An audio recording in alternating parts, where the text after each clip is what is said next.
¿Sí? Silvina, espera un Sí, sí. segundito que ahí está grabando ya. Ahora sí. Ah, ok, ok, perfecto. Y te presentamos porque los chicos por la duda no te conozcan. Preséntenme, perfecto, y luego comparto la presentación. Dale. Muy bien. Agradecemos a la arquitecta Silvina López, que como ustedes ya la conocen, es secretaria académica de la Facultad de Arquitectura y Urbanismo de la UNE. También es profesora titular de la Cátedra de Trabajo Final de Carrera de la Unidad Pedagógica B. Entonces, con ella vamos a hacer la primera charla de hoy para hablar del tema de ordenamiento territorial y COVID. Muchas gracias, Silvina, por acompañarnos. No, gracias a ustedes por la invitación. Las organizadoras me convocaron para tratar un tema, a ver, bastante complejo.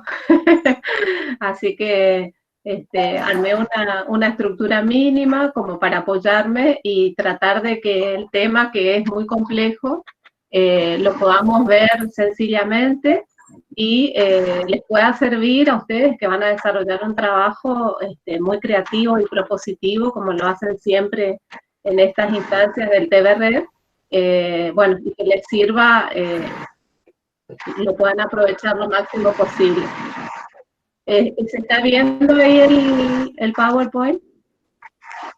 Sí, ahí Se ve que comparte audio, pero no se está viendo el PowerPoint. Ahí voy. Ahora sí. Ahí lo pongo. Ahora sí. Bueno, las organizadoras me convocaron para hablar sobre ciudad, ordenamiento urbano y COVID, un tema para nada sencillo, como su nombre lo indica. Voy a empezar planteando cuáles son las cuestiones que nos genera en las ciudades esta situación de pandemia. Disculpe, profe. Sí, ¿hay mucha interferencia? Sí. Sí. Ahora está, ahí está.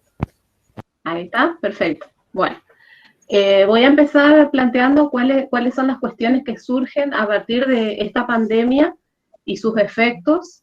Esta pandemia y otras futuras, considero yo, en función de las evaluaciones que se están haciendo, que indican que aparentemente en el futuro podrían producirse situaciones similares a esta que estamos viviendo ahora.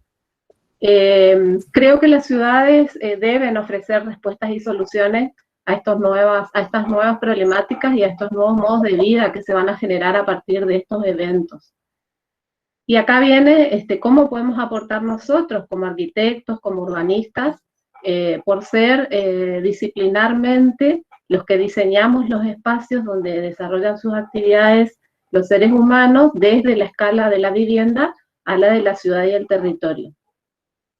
Un primer aporte que me parece importante es la discusión, el análisis y la discusión y la definición de cómo vamos a vivir en las ciudades, considerando que la mayor parte de la población global y también en Latinoamérica y en Argentina viven en ciudades. Tomar esto como una oportunidad, si bien es una situación bastante dramática, pero verlo desde ese punto de vista y tomar también la obligación de trabajar en la planificación de nuevas configuraciones. Como ustedes saben, las actividades requieren de espacios determinados. Al modificarse la forma del desarrollo de las actividades, vamos a tener que pensar cómo se van a desarrollar estas y cómo vamos a planificar los nuevos espacios urbanos que van a requerir. Y finalmente, como para acercarnos al tema principal, que era el ordenamiento o la planificación urbana, cómo esto va a impactar en revisar y ajustar los planes urbanos de ordenamiento territorial o cualquiera de los instrumentos que utilicen las ciudades para conducir el desarrollo. Y ahí puse para conducir o no, porque, digamos, tenemos muchas ciudades con planes desactualizados, con planes que no se están implementando, o en otras situaciones que bueno, que vamos a ir viendo cómo se da, focalizando, traté de focalizar en resistencia para traer, digamos, toda esta problemática a una cuestión más local, más cerca nuestro, más a lo que nos afecta directamente. No podemos evitar, como vamos a hablar de ordenamiento urbano, planificación, ciudad, no podemos evitar empezar con una definición de las muchas que hay acerca de lo que es la planificación, el ordenamiento urbano. A mí me gusta esta, de Galarza Lucic, es una arquitecta latinoamericana que plantea que, o define como planificación y ordenamiento del territorio a las acciones de un Estado con un objetivo concreto, que lo pone asegurar el equilibrio territorial, garantizar el desarrollo socioeconómico equitativo, protegiendo y conservando el medio ambiente, con el objetivo final de mejorar la calidad de vida de la población. ¿Por qué me parece importante ir a una definición? Porque la planificación y el ordenamiento no son cuestiones abstractas, no son cuestiones tan objetivas como nos parecen a veces, son cuestiones que implican un posicionamiento ideológico, digamos, con respecto a lo que es la ciudad, a lo que es el rol del Estado, a lo que es la calidad de vida de sus habitantes. Por eso me gustó esta definición, me parece que contempla todo eso. Y también porque esta autora plantea este gráfico, que en realidad es una adaptación que hicimos en un trabajo previo, donde plantea cuáles son los instrumentos y cuál es el circuito de la política urbana en este caso. Fíjense que hay un plan, que ese plan tiene a su vez herramientas que son programas y proyectos, luego una normativa urbana, que es lo que en general más conocemos nosotros, el código de planeamiento, las ordenanzas, y luego prácticas administrativas o de implementación que, se retroalimentan y no necesariamente van en un sentido lineal. ¿Por qué es importante esto? Porque nos permite identificar en nuestras ciudades cuál es la situación de planificación. O sea, cuando decimos, por ejemplo, tenemos un plan, a veces hablan, digamos, nuestros intendentes, nuestros funcionarios, hasta los técnicos, ¿de qué estamos hablando? O sea, ¿tenemos una serie de ideas de lo que tiene que ser la ciudad? ¿O tenemos un plan realmente estructurado, con programas y proyectos que son sus herramientas de intervención, acción concreta, con tiempos, con lugares, con plazos? La normativa, ¿está en función de ese plan?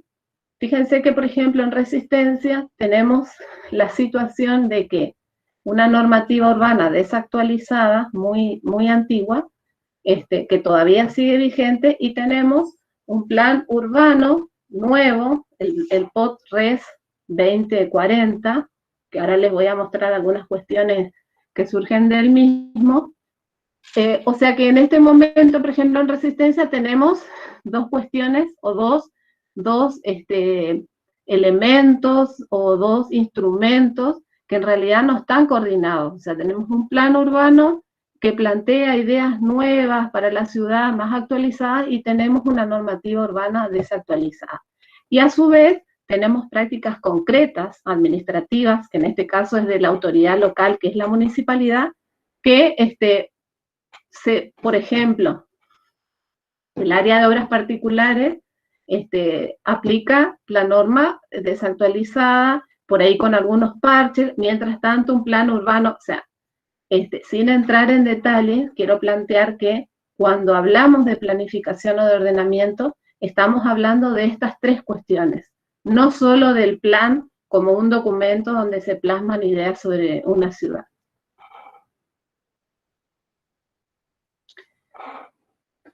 Voy a retomar, me parece que antes de entrar en cuestiones más específicas, voy a retomar algo que vi que lo planteó ayer Fernando Esperanza, y que me parece una discusión central cuando hablamos de la ciudad y del ordenamiento y la planificación urbana. Es más, apareció con mucha vigencia a raíz de la pandemia, porque mucha gente reaccionó a la pandemia, a la situación de aislamiento social que hubo que cumplir y demás, reaccionó queriendo mudarse de la gran ciudad, sobre todo, o sea, de Buenos Aires, a un área, a un estilo de vida más suburbano, más campestre, si se quiere. Esta discusión de la ciudad difusa y ciudad compacta es muy antigua. Ahora seguramente lo van a ver con el profe Gómez Sierra, que vi ahí en el programa, que va a tocar el tema de la pandemia en la historia y las ciudades. No solo las grandes epidemias, enfermedades y pandemias que ha tenido la humanidad, sino también cambios en las cuestiones productivas. Por ejemplo, cuando fue la revolución industrial, se llegó a un tal nivel de insalubridad de las ciudades que aparecieron otras alternativas que dieron lugar a modelos de ciudad como la ciudad Jardín de Howard y demás, que luego fue muy utilizada, por ejemplo, en Estados Unidos con los downtown y todo su sistema de ciudades satélites. O sea, esta es una discusión que lleva muchísimo tiempo y que sigue vigente y que ahora toma mayor relevancia, porque aparentemente sí, debemos planificar una ciudad donde se pueda aislar la familia, las personas, donde las actividades tengan como espacios más generosos. Bueno, decimos, bueno, vamos a un modelo de expansión difusa. Sin embargo, este modelo no es un modelo que sea muy recomendable. Es más, la mayoría de las ciudades de Latinoamérica que sí se expanden en este formato, están tratando de contenerlo, porque, como planteo acá, esta forma de expansión de la ciudad demanda más suelo. O sea, utiliza, avanza sobre el suelo agrícola, también sobre áreas que son frágiles desde el punto de vista ambiental. Por otro lado, requiere mayor extensión de redes de infraestructura y servicios, o sea, más largo el recorrido del transporte urbano, más largo el recorrido del servicio de recolección de residuos. O sea, en conclusión, hace más costosa la urbanización, o sea, sale mucho más dinero sostener esa urbanización que en el caso de la ciudad compacta. La mayoría coincide, de los urbanistas, coincide que esta forma de expansión ni es eficiente ni es ambientalmente responsable. O sea, es una forma de expansión y de ocupación del espacio que no es sostenible. Estas imágenes que voy mostrando son imágenes de resistencia. Este es un sector de resistencia, no sé si lo reconocen, pero es una foto de acá, digamos, es real, que es del Plan de Ordenamiento de Resistencia, del POT-RES 2040. Por otro lado, la ciudad compacta, donde vamos a un modelo de crecimiento compacto en alta y media densidad de ocupación. Por contrapartida, consume menos suelo, reduce la superficie urbanizada, facilita el acceso y reduce los costos de la infraestructura y de los servicios. Pero esa densidad de ocupación genera aglomeración, congestión, contaminación y en casos extremos atenta contra la calidad de vida de los habitantes. ¿Por qué planteo esta cuestión de la ciudad difusa y la ciudad compacta?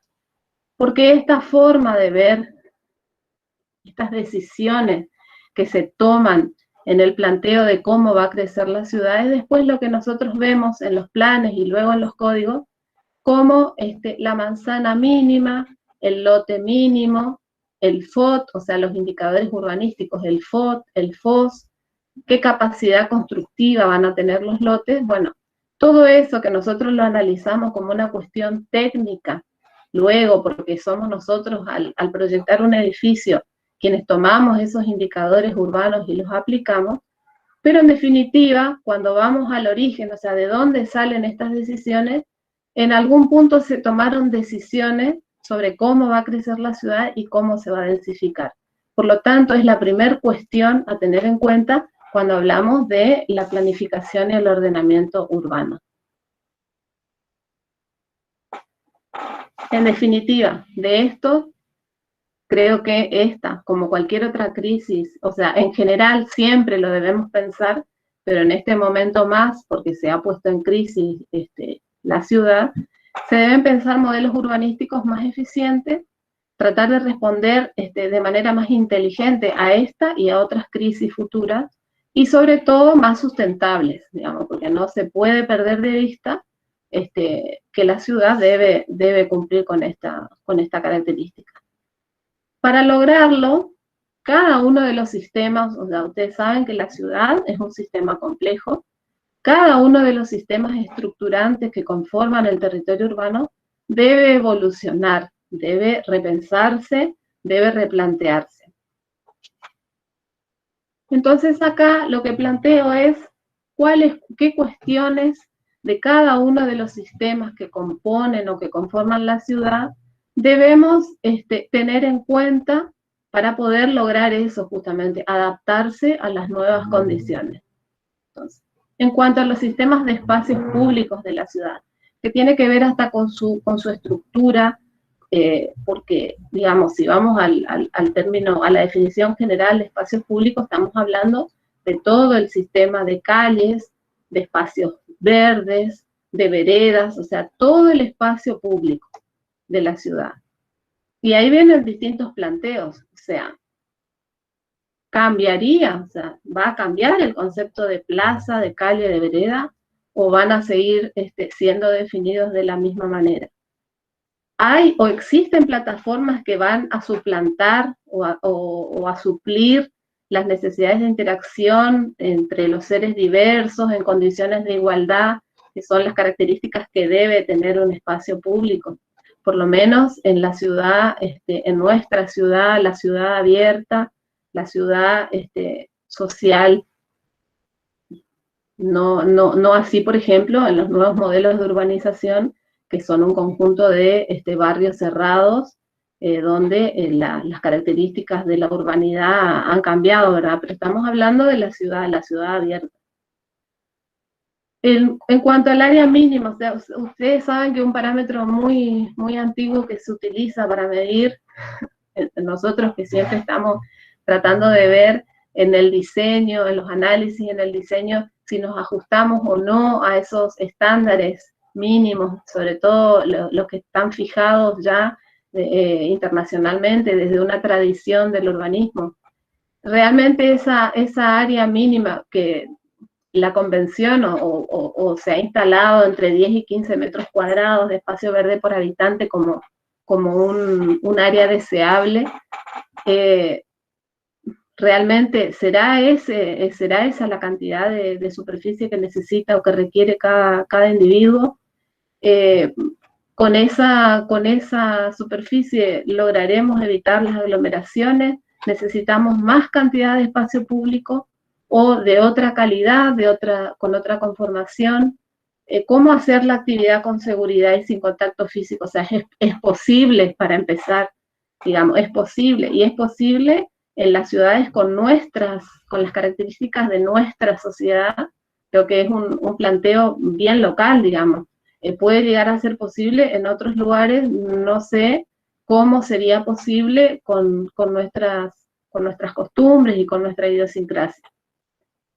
Los parques y las zonas verdes, ¿con qué parámetros, con qué estándares vamos a rediseñarlos?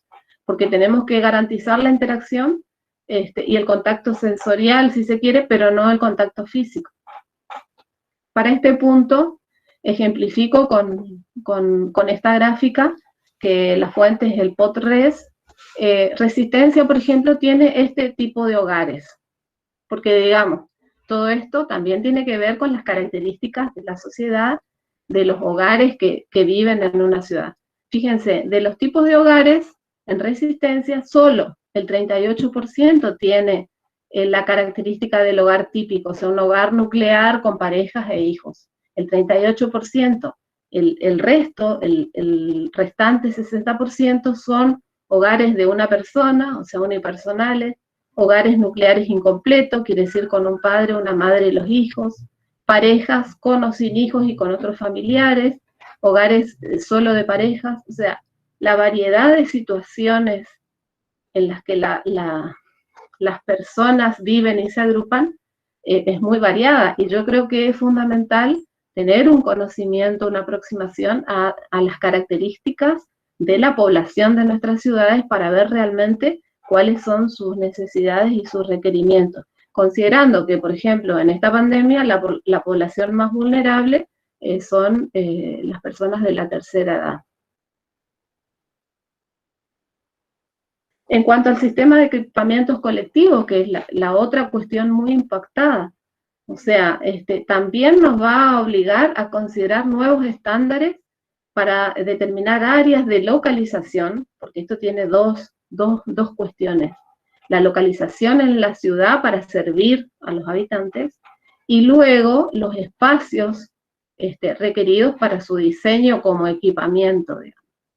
Y ahí vienen distintas cuestiones, o sea, ustedes saben que en los equipamientos culturales y deportivos, que justamente no los podemos usar en este momento, quiere decir esto que debemos repensar los escenarios estos de aglomeración, o sea, los equipamientos urbanos donde se produce aglomeración de habitantes, como estadios, teatros, centros culturales. O sea, ¿se tratará de eso o no? Los equipamientos educativos, ¿habrá una nueva aula? O sea, ¿se modificarán? Por ejemplo, nosotros hace, no sé, ya cuántos años, nos manejamos con un aula ideal de 720 por 720, o sea, en la arquitectura se han parametrizado un montón de cuestiones en función de su uso más eficiente, de su adecuación a las actividades. Las tendremos que repensar. ¿Cómo serán los espacios de encuentro para evitar el contacto? ¿Cómo serán los espacios considerando que mucha de la actividad áulica es hoy en día virtual? Lo mismo en los edificios, en los equipamientos empresariales.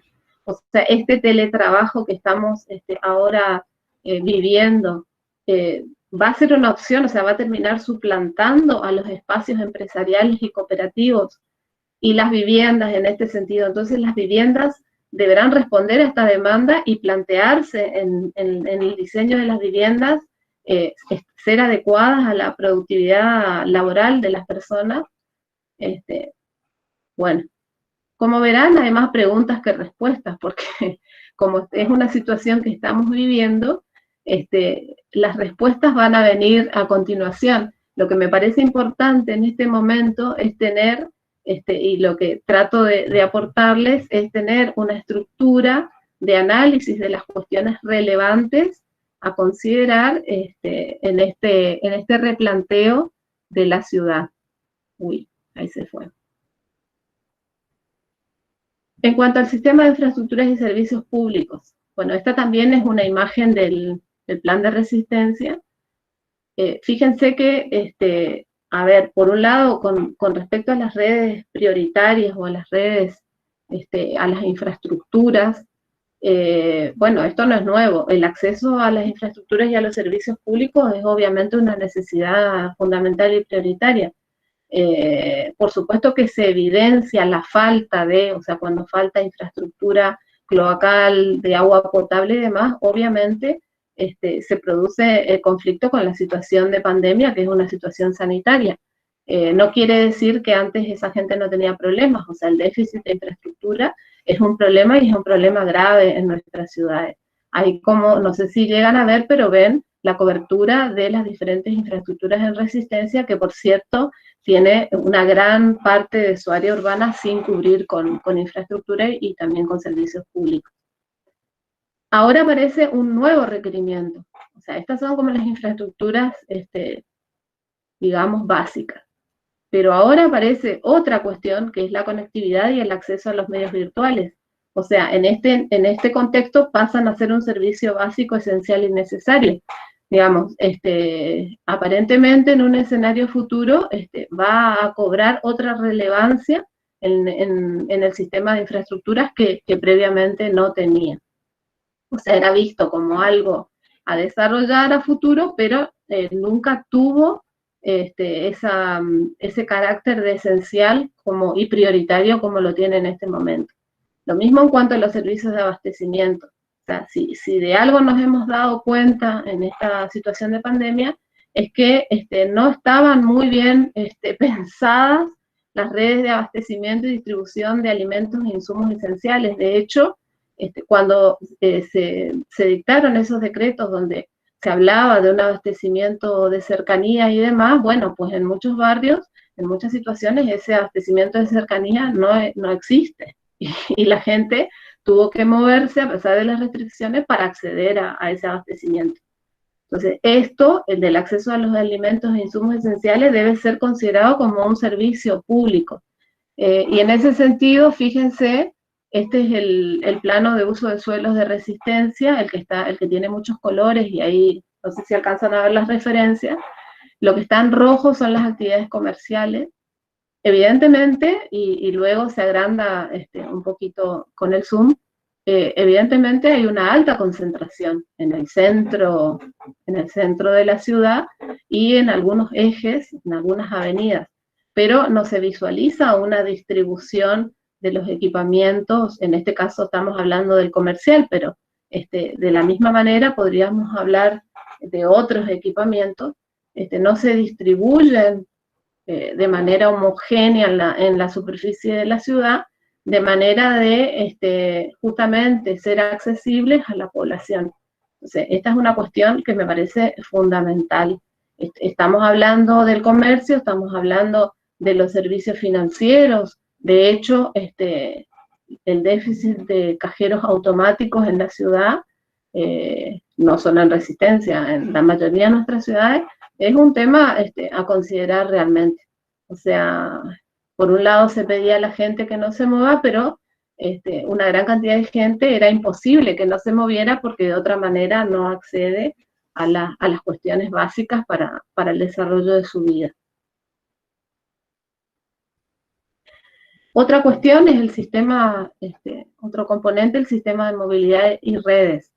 O sea, la cuestión de la movilidad alternativa. O sea, siempre hemos analizado como el transporte público de pasajeros como la forma de movilidad más segura y eficiente, pero en este momento no lo es. Es más seguro y eficiente usar una bicicleta o una moto. Ahora, la mayoría de las ciudades viene hablando de sistemas de movilidad alternativa hace mucho tiempo, pero muy pocas los han implementado. Parece fundamental que adaptar las plataformas de conectividad a sistemas alternativos de movilidad, o sea, como una cuestión fundamental. Y lo mismo, para poder hacer eso, para poder implementar sistemas de movilidad alternativos, obviamente que hay que revisar los viales y las peatonales. Y ahí viene otra vez la cuestión, las peatonales deben ser ampliadas o no. Los viales deben ser repensados o los pensamos como lo hemos visto siempre. O sea, tienen una serie de cuestiones. En el caso de Resistencia, fíjense que esta gráfica que acompaña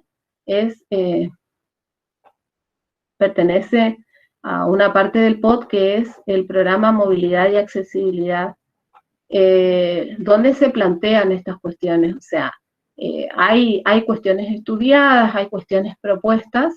Esto no se ha implementado, pero está estudiado. De todas maneras, a la vista de esta nueva situación, cabría una revisión de algunas cuestiones, porque obviamente no fue pensado en este contexto tan particular. Se los planteo porque yo creo que cualquier cuestión para ver en qué situación de planificación está la ciudad, bueno, sería fundamental consultar el plan que el más nuevo, digamos, que de 2018 creo que es. Así que ahí van a poder ver cuáles son las propuestas para la ciudad, que todavía no se han implementado, digamos, pero les va a servir por ahí para reflexionar sobre lo que ven hoy como realidad concreta en la ciudad, lo que está propuesto y qué cuestiones habría que revisar a la luz de esta situación de pandemia. Bueno, este creo que es el último. el sistema de vivienda y hábitat. Acá me parece importante recordar que la escala humana, o sea, que la escala humana, tanto en la arquitectura como en el urbanismo, es el parámetro de diseño en cualquier tipo de situaciones. O sea, es lo que siempre debemos retomar, recordar y revisar. La escala humana también tiene parámetros internacionales y la escala humana también nos permite hacer algunas adaptaciones a las características de nuestras ciudades y de nuestra población, como les decía hoy. Sí hay cuestiones a revisar, por ejemplo, en los estándares mínimos de vivienda. Los metros cuadrados definidos como espacios mínimos son suficientes. O sea, hoy a la luz de esto que estamos atravesando, el aislamiento, ¿es posible una vivienda sin un patio mínimo o un balcón? Fíjense que los inmobiliarios mismos dicen que la nueva demanda, o sea, ahora la gente no va a comprar directamente unidades habitacionales que no tengan un espacio de expansión, porque justamente han tenido que vivir una vida doméstica sin posibilidades de esa relación con la calle que estaban habituados a tener. Y obviamente es un alto costo, sobre todo de la salud mental, estar encerrado en un espacio que no tenga expansión, digamos. Entonces, ¿esto a qué lleva? A una revisación de las superficies mínimas, a ver si realmente es posible incluir el espacio de la oficina en la casa, digamos, que es el desafío del teletrabajo, o que nos genera esa nueva modalidad del teletrabajo, y a incorporar espacios para actividades áulicas y escolares, que es la otra cuestión. O sea, todo lo que puede avanzar la sociedad en estas nuevas modalidades de teletrabajo, el aula virtual y demás, va a tener necesariamente una respuesta en el espacio físico de la vivienda, porque de otra manera vamos a incompatibilidades funcionales y a espacios insuficientes para llevar a cabo esas actividades en el marco del hábitat doméstico, digamos. Bueno, a ver, acá solamente retomar algunos puntos. Creo que el esfuerzo es plantear como la estructura de los sistemas que componen el sistema complejo que es la ciudad, y ver cómo desde la planificación y el ordenamiento se va a aportar o no a esta nueva situación.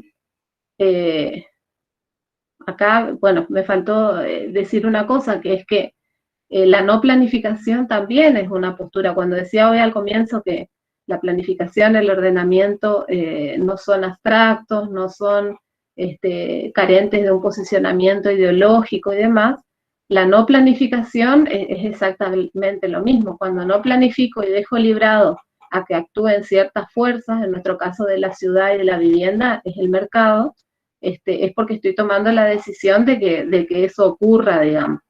Así que en el marco de que podemos intervenir y de que podemos proponer, debemos revisar los planes de ordenamiento, los planes de desarrollo urbano, los reguladores, todos los formatos en que podemos encontrar los instrumentos de planificación urbana de las ciudades y los municipios del país, de nuestra zona. ¿Y cuáles serían los requerimientos? O sea, porque también cuando hay un impacto de este tipo en nuestras realidades, también deben cambiar las metodologías de trabajo y demás. Las metodologías para justamente elaborar estos planes y las intervenciones en consecuencia. Entonces, ¿qué se requiere? Entran nuevas variables, o sea, sí o sí hay cuestiones que antes no intervenían y ahora las tenemos que incorporar a la planificación urbana.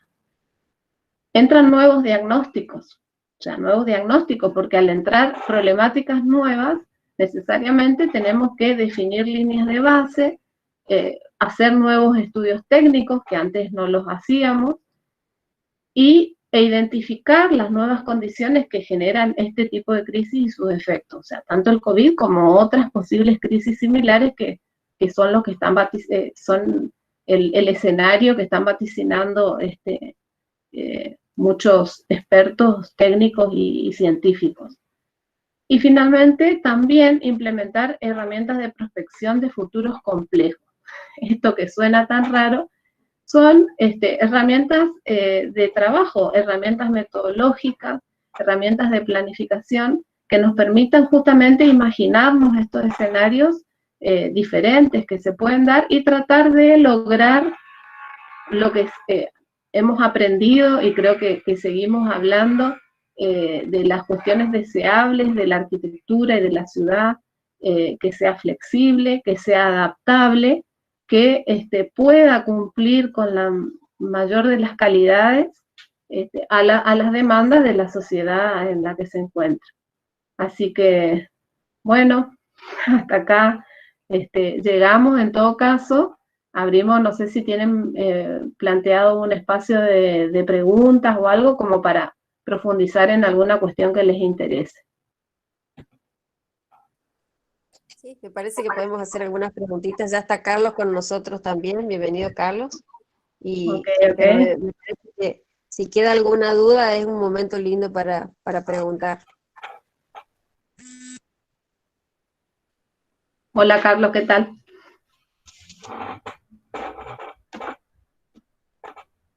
Terminé puntual, ¿eh? Buenas tardes, Silvina, arquitecta. hola a todos. Yo tengo una duda con respecto a uno de los temas que planteó. Sí, decime. Con respecto a ciudad difusa y ciudad compacta. Uh-huh. Nos estaba comentando que ambas tienen sus pros y contras, Sí. pero lo vi de una manera como usted explicaba, que está, y dígame si me equivoco, más a favor o más tirando hacia el lado de lo que es la ciudad compacta. Mira, hoy fíjate vos que esa es como una dicotomía, ¿viste? Pero en realidad, si vos mirás, te mostraba algunas imágenes, todas las imágenes eran de resistencia, la de ciudad difusa y la de ciudad compacta. Sí. Fíjate que en la mayoría de los casos nosotros tenemos conviviendo las dos cuestiones, o sea, un área central muy compacta, muy densificada, y un área de expansión difusa. Sí. Hoy, fíjate, hoy se están usando términos como ciudad coherente, por ejemplo. O sea, más que compacta difusa, lo que hay que buscar es la coherencia con la sociedad de la que la ciudad es el escenario de desarrollo de sus actividades, digamos. Es como que hay que buscar un punto de equilibrio entre las cuestiones. Sí, y yo eso justamente quiero saber cuál es su punto de vista con respecto a si ponemos en la balanza la difusa que nos estaba comentando que genera mayores gastos de infraestructura, de inversiones, sí. Pero la compacta tenemos la aglomeración, la contaminación, baja el nivel de vida de la población. Yo quiero saber su punto de vista, cuál sería